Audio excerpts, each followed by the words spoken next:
Ladies and gentlemen, boys and girls, we are in Delhi for the MG Majestor launch event, and these are the new cars. The event in Faridabad was located in a forest area amongst the Aravalli hills, and the visuals were breathtaking. Only 4 color options though, and they're all shades of black, white and grey. But the new Majestor does not mean the end of the Gloster. The Gloster will continue to exist in its own segment, whereas this is apparently India's first D plus SUV. Well, obviously in a car that's going to cost as much as the Majestor, it does have a powered tailgate, and with third row up, it has about 300 plus liters of boot space, and then with the third row down, it has about 1350 liters of boot space. There's only one wheel size that you get across variants, and those are 19-inch dual shade alloy wheels. The engine is a 2-liter twin turbo diesel. So what the twin turbos means is there is a small turbo for low RPM and a bigger turbo for higher RPM. And one of the biggest improvements, and this is actually the largest number I've seen on almost any Indian car, 800 plus mm of water wading capacity. What makes the MG Majestor extremely capable off-road is its body-on-frame chassis with an independent front and rear differential setup. Of course, safety is also great on the Majestor, starting with level 2 ADAS, a 360-degree HD camera, rollover protection, hill hold and hill descent control. Well, from the front, it's not a major departure from the Gloster, but it does look very 2026, very fresh and sharp. First thing you notice is these DRL headlamps.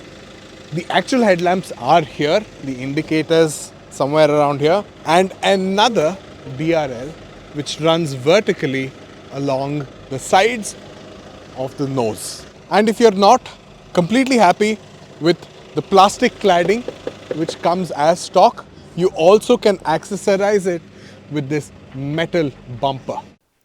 Whether in isolation or when compared with its rivals, the Majestor is massive. It's over 5 meters long. So be rest assured that you'll be turning heads both at parties and the trips to your weekend farmhouse. So this does have powered seats, but not regular 8-way powered seats. This has 12-way powered seats on it.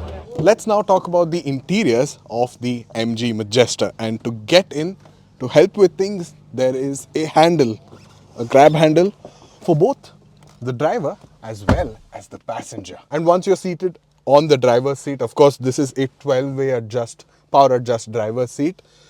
The commanding view is crazy. The dashboard is very low, out of sight, and gives you a very good view of what is up ahead. The steering wheel is of course very soft to the touch. There are a bunch of buttons here which controls the ADAS, the music, your calls, and also the voice feature. The gear selector is not in the central panel. Only the electronic parking brake is here. There are no other switches in the central control panel or the central tunnel.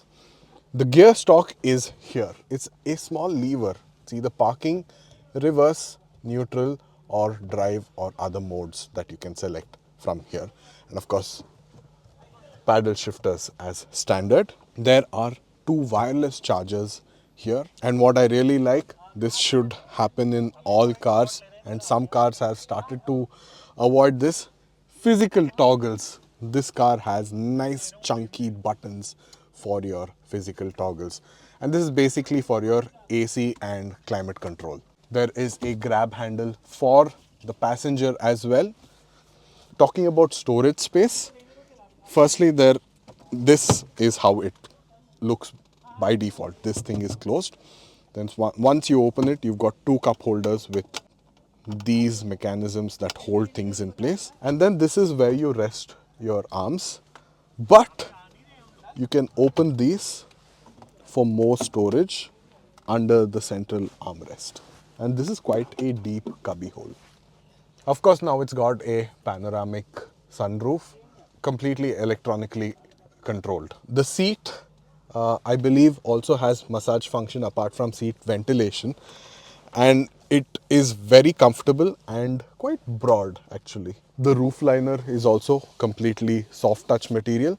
Of course, all of this is soft touch, but what really stands out for me is this brushed aluminum style effect on the above the AC vents, and also this carbon fiber finish on the door pads. At the rear, you either get a bench or you can opt for optional captain seats in some of the variants. The under thigh support and the backrest is amazing. The back recline angle, of course, can be adjusted to your liking, and there is a central armrest with space for about 3 cups, maybe 2 bottles and a small cup.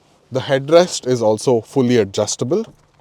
Oops. The seat itself is wide, nice and comfortable, very supportive and very firm, and you can see perforations. What that means is second row seat ventilation on the MG Majestor.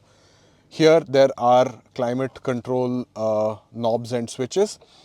The climate control here on the MG Majestor is a 3-zone climate control feature that you get.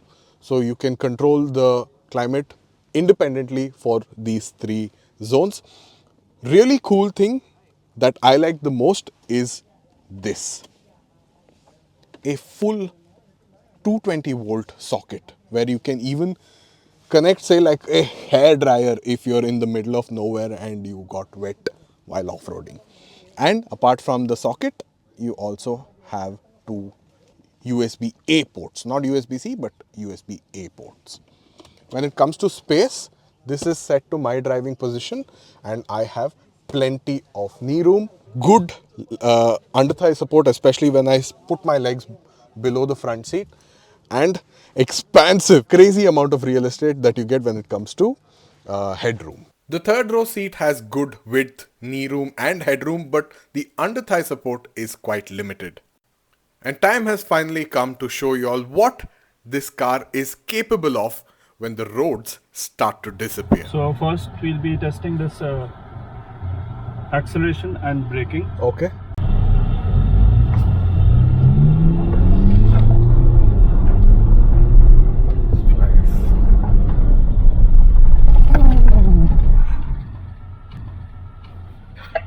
This is crawl, control, okay, operation. Okay. So this means the car will crawl on its own without using any acceleration.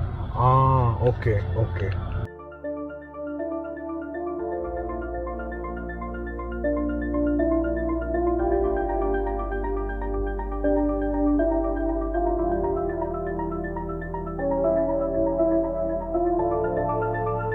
But oh my god. Oh my god. This is safe, no? Mother promise? The off-road course that was set up looked tough, but the Majestor's capabilities made things very straightforward.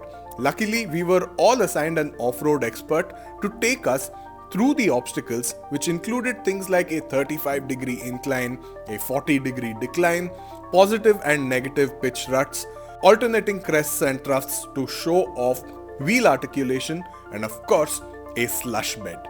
The experience we had with the obstacle course was so cool.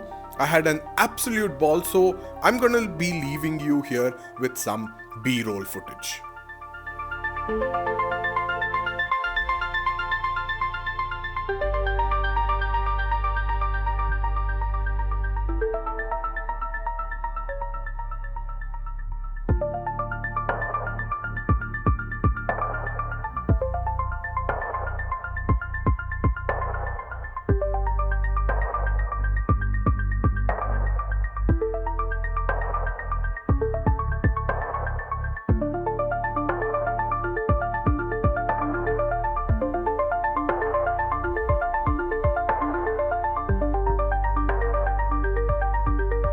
The Majestor has it all in terms of features, and as you can see, much better equipped than the Fortuner. And to further sweeten the deal, you get 5 years of warranty, 5 years of roadside assistance, and 5 free services with no labor costs. As I've mentioned before, the Gloucester is still going to play in its own segment. The prices for the MG Majestor will be announced in April and deliveries will begin in May 2026. What do you all think? Do you think it has some scope against the competition in the market? Say for example with the Tyron, against the Tyron and against the Kodiaq? You let us know in the comments below and we'll see you all very soon.